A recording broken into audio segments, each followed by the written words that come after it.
তো hello' everyone, আসসালামু আলাইকুম, নমস্কাৰ। কি খবৰ আপোনালোকৰ?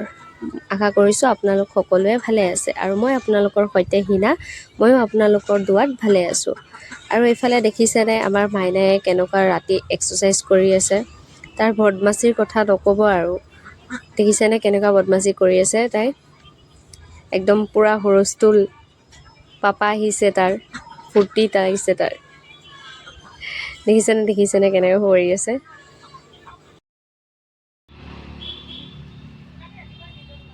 ধুনীয়াকৈ কালাৰ কৰি থাকা। এইটো কি কালাৰ কৰিছা? Red colour. আৰু এইটো কি হয়? এইটো নহয়, এইটো কি হয়? তো ফ্ৰেণ্ডছ, তাই বৰ বেছি বদমাচি কৰি থকাৰ কাৰণে তাক এইফালে কালাৰ কৰিবলৈ দি বহাই দিলোঁ। আৰু মোৰ অলপমান কাম আছে, চ' মই সেই কামখিনি শেষ কৰিব লাগিব। তাৰ বাবে মই তাক এইফালে কালাৰ দি বহাই দিলোঁ। তাইক কালাৰ কৰিবলৈ বৰ বিশেষকৈ ভাল পায়। তো ফ্ৰেণ্ডছ ব'লক আপোনালোকে ভিডিঅ'টো চাই থাকক। মই যাওঁ আৰু এইফালে খানা বনাওঁ।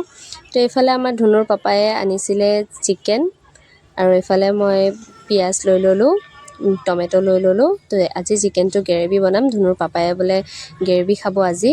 তো আপোনালোকে চাই থাকক। আৰু এইফালে চিকেনটো ধুই ল'লোঁ ভালকৈ চিকেনখিনি ধুই ল'লোঁ। ইয়াতে প্ৰায় হাফ কেজি চিকেন আছে। আৰু এইফালে অনিয়নটো আধা অনিয়ন চপ কৰি ল'লোঁ, আৰু আধা অনিয়নটো এইফালে বাতিত পেষ্ট কৰি ল'লোঁ। টমেটো কাটি ল'লোঁ। এইফালে 2টা টমেটো দিছিলোঁ, সেইখিনি কাটি ল'লোঁ। আৰু অনিয়নৰ কালাৰটো দেখিছেনে গাইজ? বৰ বেছি ধুনীয়া আহিছে, অলপ পাৰ্পল পিংকিছ আহিছে। আৰু এইফালে আদা নহৰু আৰু চব মছলা গোটেইখিনি দি পেলাই এইফালে মিক্সি জাৰখনতে চব মিক্স কৰি ল'লোঁ। নিমখ, হালধি, মছলা চব মানে মিক্স কৰি ল'লোঁ। আৰু এইফালে পেনত দি দিলোঁ, পিঁয়াজ ফ্ৰাই হ'বলৈ দিছোঁ। তো এইফালে পিঁয়াজটো ফ্ৰাই হৈ থাকক। এইফালে আদা নহৰুখিনিও মই দি দিলোঁ। তো ফ্ৰেণ্ডছ, মই আকৌ এবাৰ কৈ দিওঁ যে মই আদা নহৰুৰ লগতে মই হালধি, জিৰা, ধনিয়া, জালুক গুড়ি আৰু মিট মছলা, গৰম মছলা আটাইখিনি মছলা মানে মিক্স কৰি লৈছিলোঁ। তো সেইখিনি দি দিলোঁ। আৰু এইফালে মই কাটি ৰখা বিলাহীখিনিও দি দিলোঁ। মই এয়া মিক্স কৰি ল'ম।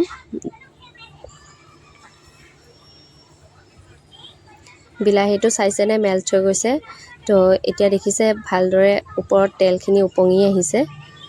আৰু আপোনালোকে যদি বিচাৰে এনেকৈ কৰি এবাৰ ঘৰত ট্ৰাই কৰি চাব পাৰে, বহুত ভাল লাগে।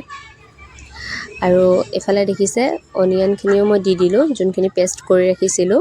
এইখিনিও মই ভালদৰে ইয়াৰ লগতে ভুনি ল'ম।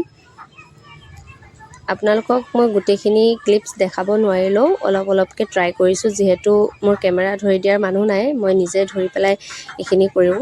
সেইটো কাৰণে মই যিখিনি পাৰিছোঁ আপোনালোকৰ মাজত শ্বেয়াৰ কৰিবলৈ চেষ্টা কৰিছোঁ। আপোনালোকে ভিডিঅ'টো ভাল লাগিলে লাইক, কমেণ্ট এণ্ড শ্বেয়াৰ কৰি দিব। আৰু এইফালে ধুই ৰখা মাংসখিনি দেখিছে, এইখিনি মই এতিয়া দি দিম। আৰু গাইজ, মই এটা কথা কওঁ যে মই পানী একেবাৰে এড নকৰোঁ, যিহেতু মই এইটো গ্ৰেভি বনাম। আপোনালোকে বিচাৰিলে একেবাৰে শুকানকৈও বনাব পাৰে, কিন্তু অলপমান গ্ৰেভি খাবলৈ বিচাৰিছে ধুনুৰ পাপায়ে, সেইটো কাৰণে আজি অলপ গ্ৰেভিকৈ বনাম। তো গাইজ, মই ইয়াতে কিন্তু এটোপালো পানী এড নকৰোঁ। যিখিনি পানী ইয়াতে মছলাত আছে সেইখিনি দিয়ে হৈ যাব। আৰু অলপমান লৰাই থাকিব লাগে, মানে ঢাকি থ'লে নহ'ব, যিহেতু পানী এড কৰা নাই হোৱা, সেইটো কাৰণে মানে লৰাই থাকিব লাগে। অলপ দেৰি পিছে লৰাই থাকিব লাগিব, নহ'লে গাইজ লাগি ধৰিব। আৰু এইখিনি দেখিছে বাচনখিনি মই ধুই ল'লোঁ। আৰু এইফালে গৰম পানী অকণমান বহাই দিলোঁ। মোৰ অকণমান কাহ হৈ আছে, যিহেতু গৰম পানী খাবলৈ লাগে। আৰু এইফালে দেখিছে মই ঘৰটো সাৰি লৈছোঁ। এইফালে পানী গৰম হৈ আছে, তৰকাৰীও হৈ আছে। আৰু এইফালে দেখিছে গাইজ, মই অলপ দেৰি পিছে কিন্তু লৰাই আছোঁ।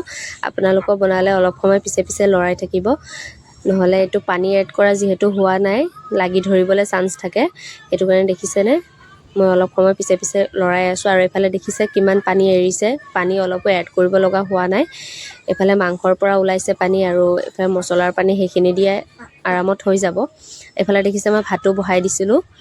এইফালে মোৰ ভাত উতলি গ'ল। ভাত আৰু চিকেনটো মোৰ একেলগে প্ৰায় হৈ যাব।